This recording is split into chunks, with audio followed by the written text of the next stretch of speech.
Salut à tous, ravi de trouver sur canalturf.com, week-end de gala en ce samedi 28 et dimanche 29 janvier sur l'hippodrome de Paris-Vincennes. Ce samedi, le prix du Luxembourg tiendra le haut de l'affiche, il sera là également support des paris à la carte et demain, comme vous le savez, le très attendu Grand Prix d'Amérique au Podo, édition 2017. On va évoquer donc ce samedi 28 janvier, prix du Luxembourg, Quintet Plus. On a un plateau relevé une nouvelle fois cette année avec un favori pour moi, le numéro 8 Aubryon du Gers. Le cheval a été l'une des révélations du semestre écoulé. Il a remporté 12 de ses 15 derniers parcours. Il reste sur 4 succès, même s'il est plus confirmé sur les parcours de plus longue haleine. Je le pense capable de poursuivre sa série victorieuse. D'autant qu'il a été préparé en conséquence pour ce rendez-vous numéro 8 Aubryon du Gers. Malgré son numéro et malgré une distance un peu courte pour ses réelles aptitudes, il me semble en mesure de poursuivre. Je lui poserai le numéro 3, Bolerolov, qui à mes yeux constitue une base de jeu tout indiquée. Bolerolov a vraiment tout pour lui. Le cheval est confirmé au plus haut niveau. Il a notamment fait sien le prix de l'Étoile. Sachez également, le prix d'Étoile c'était le courant septembre. Sachez également qu'il se plaît sur les parcours de vitesse. Qu'il possède un chrono d'une 10-3 sur le tracé qui nous intéresse. 2100 mètres départ lancé. C'est à l'occasion d'une troisième place obtenue le prix Marcel Laurent, apanage de Traders ou Traders devançait Bold Eagle. Donc numéro 3, Bolerolov, à mon avis, sa place est sur le podium et il constitue une base de jeu solide. On lui associera également le numéro 4 Trébol, qui n'est autre que le tenant du titre. Après un passage à vide, le cheval vient de montrer du mieux en se classant 5e du prix de Belgique. Le numéro 2 Charlie Dunoyer également possède de la qualité. Lui aussi possède un chrono d'une 10-3 sur ce parcours. Il avait participé au prix Marcel Laurent et avait fini dans le sillage de Bolerolov. Sachez également qu'il a pris la 3e place du Critérium Continental. Ensuite, je retiendrai le numéro 6 Indy Juice, un cheval régulier. Ses deux dernières sorties sur ce tracé des 2100 mètres se sont soldées par une victoire et une place de 3e. Le 13 Sauveur est un cheval qui possède de solides références, notamment en Scandinavie. Il avait été 2e de propulsion, le tout bon propulsion ou encore de Johannes. Sa vitesse de base n'est plus à démontrer. Le cheval vaut mieux que ne l'indique sa course de rentrée récente à Vincennes. Il sera déféré des 4 pieds pour la première fois. C'est un bel outsider. Attention également pour les places au numéro 1, Dante Bocco. Certes, la régularité ne fait pas partie de ses principales qualités, mais le cheval, à pareille époque l'an dernier, avait pris la 3e place du prix Jean-René Goujon, apanage d'Aubryon du Gers sur ce parcours.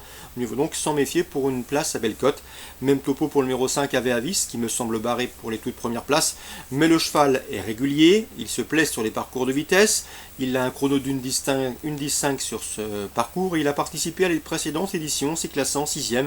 Il pourrait faire aussi bien, si ce n'est mieux cette année. Résumé chiffré pour ce quintet: 8, 3, 4, 2, 6, 13, As et 5. En canon partant, on citera le numéro 15, Harald Ziboko, le doyen de cette course. Dans la deuxième, j'aime beaucoup le 210 Espoir d'Yvel, qui avait bien gagné en débutant à Maucanchy, c'était le mois dernier, le 20 décembre. Et pour ses débuts à Vincennes, il a été rapidement disqualifié, mais il a montré sa forme et ses moyens en retrait. Il faut le racheter, le 210 Espoir d'Yvel. L'opposition, sans doute le 214 Essalio, présenté par Thierry de Valdestin, premier et deuxième. Depuis ses débuts, c'est pas mal du tout. Attention également au 206 Ezi New Divi, qui a gagné en débutant, c'était sur les promenades de Nantes en début de mois, et au 209 Eiko Vet, lauréat à Cabourg à l'occasion de ses premiers pas. Donc le 10, mon favori, Espoir d'Yvel. Pour le contrer, le 14, irréprochable depuis ses débuts, le 6 et le 9 qui ont débuté victorieusement. Dans la troisième, attention au 310 Big Boss Joe. Big Boss Joe, je l'avais indiqué lorsqu'il avait gagné courant septembre au Sulky à Vincennes. Sachez également que pour ses débuts au trot monté, le cheval n'a pas déçu, il a gagné plaisamment, très facilement. Son entraîneur Guillaume Delonnette est confiant, il est une nouvelle fois optimiste. Son cheval est resté au mieux, l'intervalle course, ça va être parfait. Le cheval a assez gros d'allure, me disait-il, il est mieux piste plate, mais le cheval s'est parfaitement adapté à la grande piste. Damien Monne, son jockey, l'a comparé à un certain Rapide de Dijon. En tout cas, il le semble capable de marcher sur les traces de Rapide de Dijon. C'est vous dire la qualité de ce Big Boss Joe qui me semble ici en mesure de s'imposer une nouvelle fois. En tout cas, l'opposition est dans ses cordes et le cheval sera une nouvelle fois déféré des 4 pieds. Donc le 310, Big Boss Joe pour une confirmation. L'opposition, le 312, Banco de Liton, de retour au trot monté, discipline dans laquelle il ne manque pas de référence. Et le 305 également, Butch Cassidy. Ses limites sont difficiles à cerner, il reste sur 2 victoires dans la discipline. La 6e, je vous conseille le 610 Rapani, qui m'avait bien plu à l'occasion de son avant-dernière sortie, où elle avait gagné le 2 janvier très facilement, et la dernière fois elle a pris une 3e place le 15 janvier. Elle aurait terminé beaucoup plus près ce jour-là si elle avait eu le coup des franches pour finir. Elle devrait donc prendre sa revanche sur le 604 d'Eclis de Well, qui l'a devancé de peu ce jour-là, mais Drapani avait eu un moins bon parcours, 610 et 604. Concernant Pau en Réunion 3, dans la deuxième, j'aime beaucoup le 101 Golkov, il m'a fait impression à l'occasion de son dernier succès. Le cheval avait gagné en effet à Pau le 27 décembre.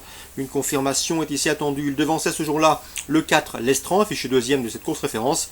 Il faut reprendre également le 3 Middle qui possédait pas mal d'avance, plusieurs longueurs d'avance, lorsqu'il a chuté dans la ligne opposée. Difficile de dire jusqu'où il aurait été, mais il sera imprudent de le condamner.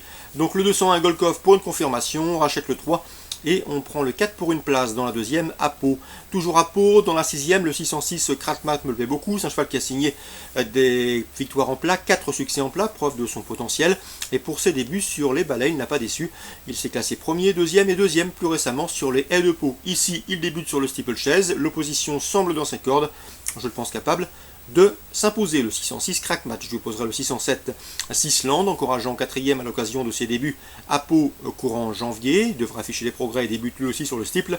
Attention également au 601, c'est Champ Sacré, un cheval régulier et confirmé sur le steeple. 606, 607 et 601, ça c'est pour Pau en réunion 3. Concernant Pornichet en réunion 4, 2 coups de cœur à vous indiquer.